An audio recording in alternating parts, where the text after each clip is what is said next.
Hello and welcome to Always Obsolete. Today, I'm going to be reviewing my latest pickup, something that not only scores off the charts in the retro aesthetics department, but will ultimately act as a complete replacement to what I'm using in my current 90s PC setup. This is the Roland CS-10 stereo micro monitor system. These speakers were often advertised and promoted alongside the ever so popular and ubiquitous, at least in the retro PC community, Roland MA12Cs from 1990, better known as those speakers LGR uses.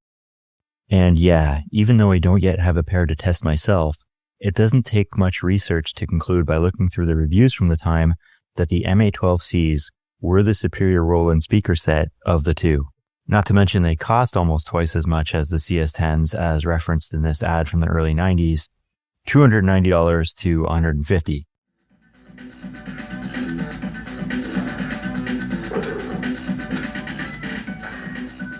That being said, the CS-10s can do one thing that the MA12s cannot, and that is double as a monitor stand.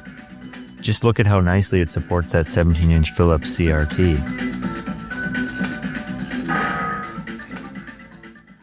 I'm not sure I want to try this with my 22-inch NEC 1350X though. For one, it would look a little ridiculous given the size difference, and this CRT weighs over 70 pounds.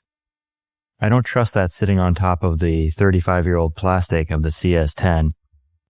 So first up, when looking at this system, these speakers are magnetically shielded. This will prevent the unit from interfering with the CRT display, which makes sense as this was designed with the idea that a CRT would be sitting right on top of it.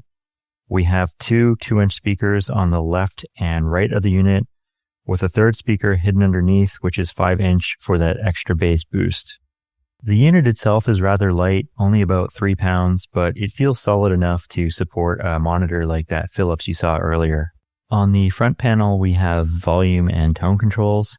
It does get quite loud. I've yet to adjust the volume to pass the 12 o'clock position.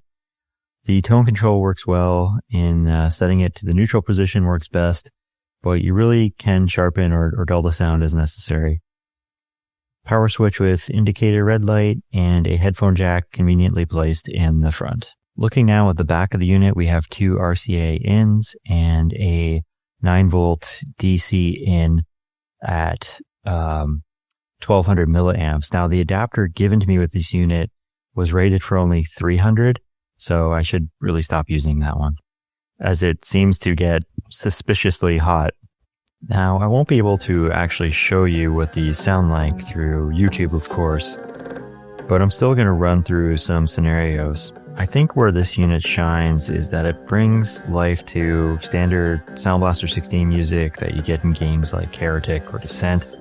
MIDI and CD audio sound great too, but especially the SB16, I notice little sounds and quirks that come through that I don't normally get on my other speakers. And these speakers are period correct too, to add to the authenticity of a perfect 90s gaming experience.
Well, that about wraps up the review. Overall, I'm super happy with the sound.